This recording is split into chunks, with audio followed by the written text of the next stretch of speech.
District 46 resident and taxpayer. After reading some of these emails, I am shocked.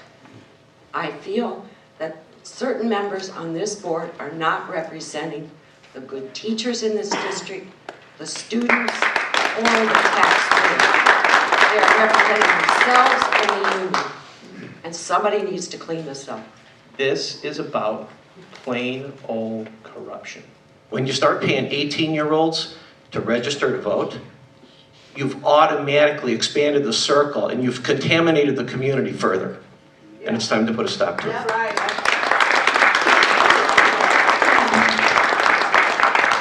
Today I finally got one of my FOIAs here from District 46. Tomorrow I'm going to be forced again to file another Freedom of Information Act violation because the emails that I have from District 30 do not match the emails I have from District 46 that were sent from District 46 emails. Why is more and more cover-up going on here trying to hide this? You should be trying to clean this up. This is, transparency. This is all about corruption that needs to get fixed. It needs to get cleaned up so we can move on as a district and stop so much divisive and personal attacks here. This is about corruption.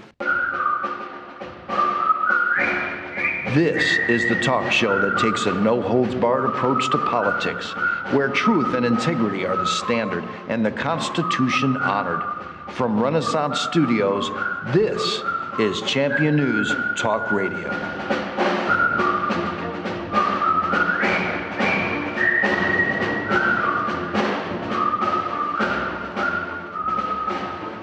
Good morning, and welcome to another edition of Champion News Talk Radio, brought to you by championnews.net, where you can get all of the latest political news. This is Carol Parisi, and I'm with our host, Jack Roeser, the founder of Champion News. How are you today, Jack? Oh, pretty good for the shape I'm in. You're in great shape. You're in great shape. Well, I like to brag. I'm so darn old.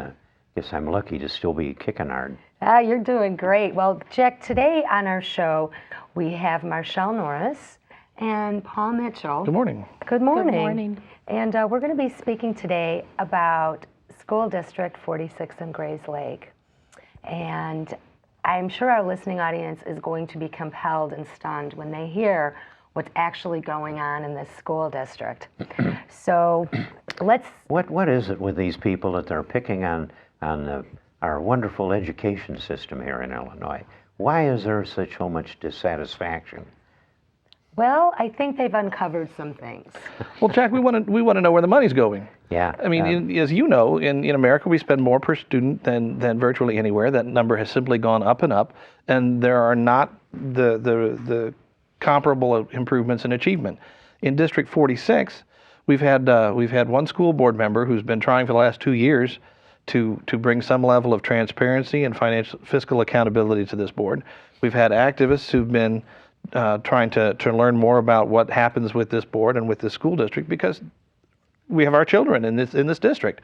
And so what we've discovered here recently is they're spending our money on campaign activities to get themselves reelected. That's a great point, Paul. Let me put an oar in here. I was being facetious before about talking about our wonderful system, because I think it's one of the biggest, it is the biggest disaster that is affecting the state of Illinois right now. If you go to our website, championnews.net, you'll find a lot of articles there by a man named Bill Zettler. Don't get scared now. He's done a great job because he's a computer wizard and he knows finance and he's got spreadsheets there. But Bill's got a way of making that livable, and it's not dull. But we've been publishing that data on salaries and pensions for about 15 years. And it has changed the minds of people, because you'll be astounded at the salaries of over $100,000 with many teachers and especially administrators. You'll find pensions in there of $100,000 a year, $200,000, even $300,000 and more.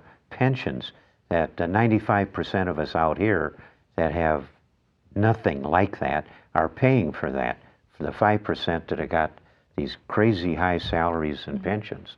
So there's a lot of money going into this, and if you read Zettler, you'll find that in the state of Illinois, there's an average of $16,000 per student.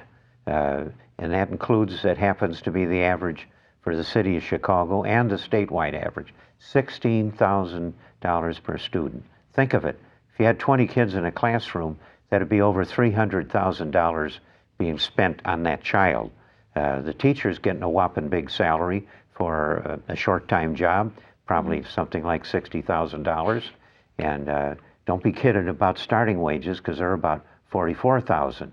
But for $60,000, and it's a long ways from $60,000 to $330,000 to provide a clean room and some books and whatever.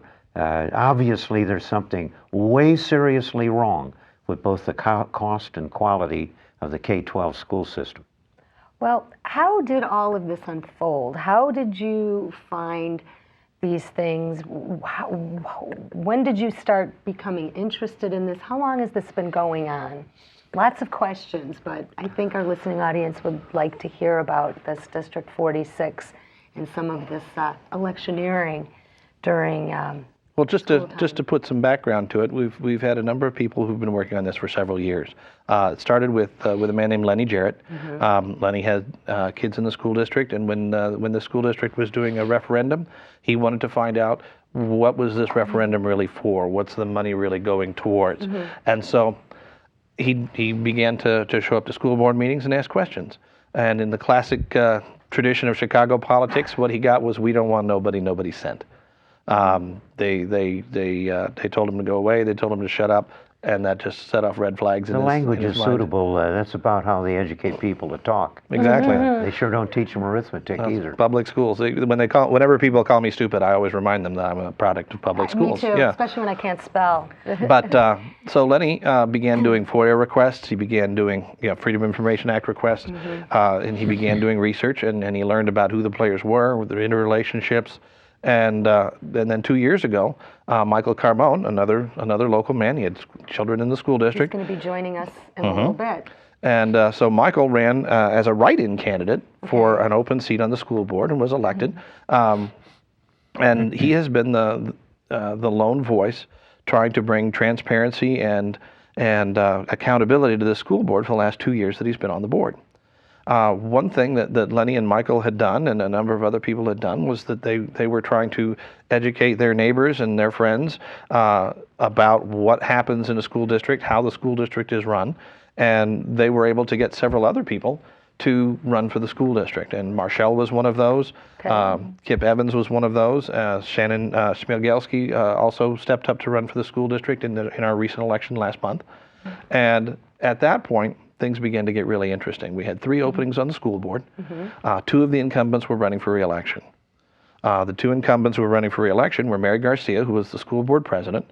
Mary works as a teacher in District 30 over in Northbrook, where she is also the president of the teachers union.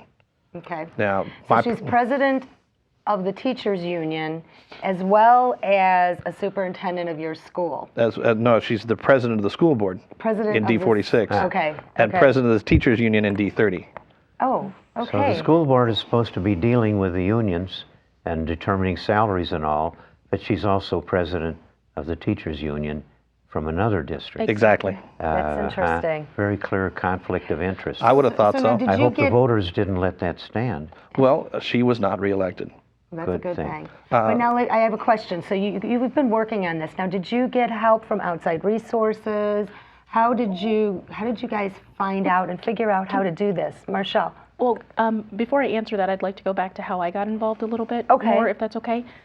One of the things that I found very interesting in how I got more involved was simply because I was a parent new to D46, and I've always been involved in my child's schooling, always volunteered at CASA and other local charities and organizations to help children. And I thought, I have an MBA, I can, hopefully use some of that at the school board level to help children and help shape the education of children.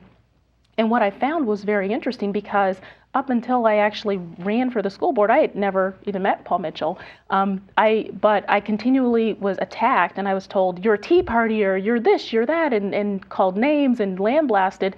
And so that made me want to seek out more and say, why am I just a mom, staying at home, taking care of my child who wants to run for school board? Why am I being attacked so vehemently? You've got an MBA and an MOM. Yes, I have an MBA from Notre Dame, actually. And so I felt like, okay, if I can do anything to help any of these kids achieve, their goals the same way that I fought to try and achieve mine, I thought that'd be a good thing.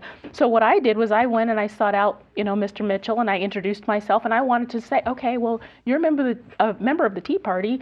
I'm not a member of the Tea Party. Tell me what your group stands for, because I'm being aligned with your group. I want to know what people think I think. So just because you were not going along with what their thoughts were, they put a label on you as quote unquote a Tea Party. I'll go a step further and say I don't even know that they knew that what my position was, because no one ever asked me.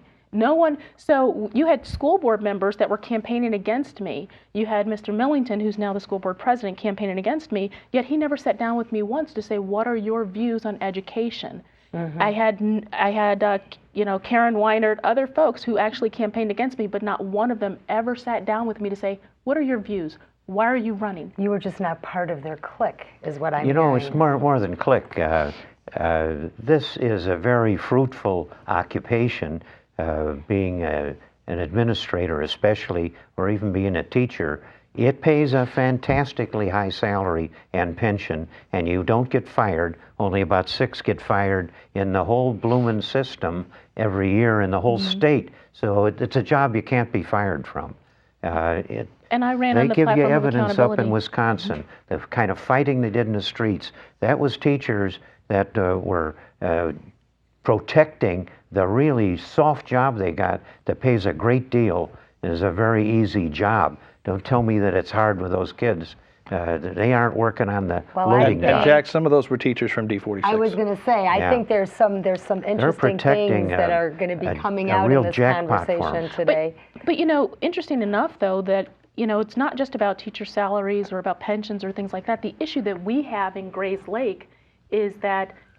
Well, let's you know what? After the break, let's hear more about some issues. We're looking forward to hearing a lot more after the break.